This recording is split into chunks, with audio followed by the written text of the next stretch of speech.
If it's St. Patrick's Day, we're having corned beef, brisket, and beer.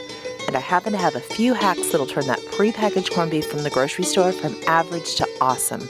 So I thought it'd be fun to host a last-minute dinner to celebrate St. Patrick's Day. However, last minute means there is no time to brine a brisket. It's a process that can take several days, but I happen to have a few tricks that you can doctor up a pre-packaged one from the store that is super easy and it will please a crowd. Now, if you're just here for the recipe, that is perfectly fine. There's a timestamp below. If you click it, it'll take you right to the recipe. And if you have a couple of comments, let me know how you celebrate St. Patrick's Day. If you like corned beef, or if you have any tricks or tips you want to share, I'd love to hear them too. And now I'm going to jump right into these easy tricks and tips. And while I do actually love corned beef, I only eat it on St. Patrick's Day. I'm sure like most of you. And the funny thing though about this tradition of corned beef and cabbage is that it never really made its way across the Atlantic. Most people in Ireland today are going to be eating an Irish lamb stew or a steak pie with Guinness, which is absolutely delicious. And in the spirit of the Guinness and steak pie, I'm going to use Guinness in this recipe. Not only is it really good, it permeates the meat and it creates this amazing juicy sauce that's great to pour over it. And I'm also going to share 3 quick hacks if you are using a pre-packaged corned beef from the store. First one, make sure you rinse it after it comes out of the package.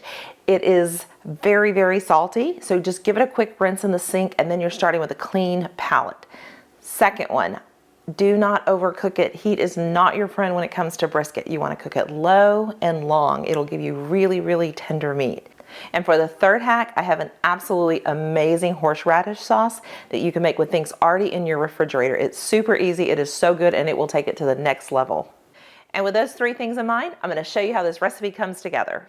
To start, we'll preheat the oven to 300 degrees Fahrenheit. Once that's done, cut a large yellow onion in half, discard the skin, cut the onion into wedges, and set it aside. Then take 1 head of garlic, cut it in half, and set that aside too. Place a 3 to 4 pound corned beef brisket into a colander. Rinse it with cold water and pat it dry. In a large Dutch oven over medium-high heat, whisk together 1 12-ounce bottle of Guinness draft beer, 2 cups of low-sodium or no-salt added beef broth, 1/3 cup brown sugar, and half of a cinnamon stick. Give that a whisk, add your garlic and onions, and place the brisket on top. Sprinkle the corned beef with the spice packet that comes with the brisket and bring it to a simmer. Once it's simmering, turn off the heat, cover the Dutch oven with the lid, and transfer it to the oven. And while the brisket is cooking, we're going to make a horseradish sauce. In a small bowl, mix together 1/3 cup of mayonnaise, 1 cup of sour cream, a 1/4 cup of grated horseradish from a jar, 1 tablespoon of grainy mustard, 1 teaspoon of lemon zest, and 1 teaspoon of kosher salt. Add a big pinch of cracked pepper to taste, whisk it together, and then refrigerate it for at least 30 minutes before serving.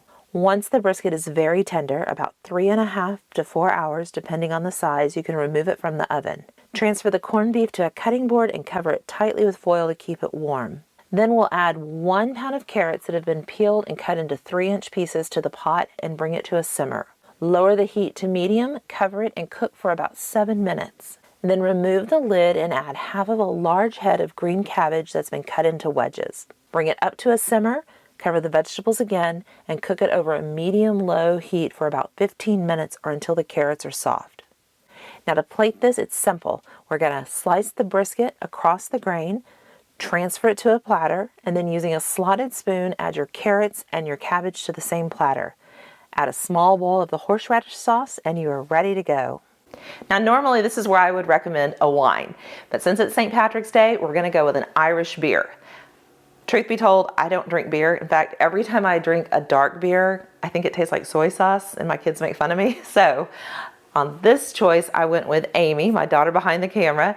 She made this selection and it was really good. So for this dish, we are going to go with an O'Hara's Irish Red.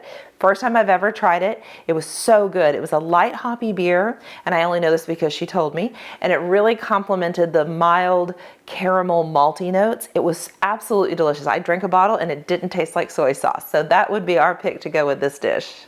And there you have it. Happy St. Patrick's Day, and let me know what you think. And if you're someone like me that loves to exploit everyday pantry items to make delicious recipes, please don't forget to subscribe.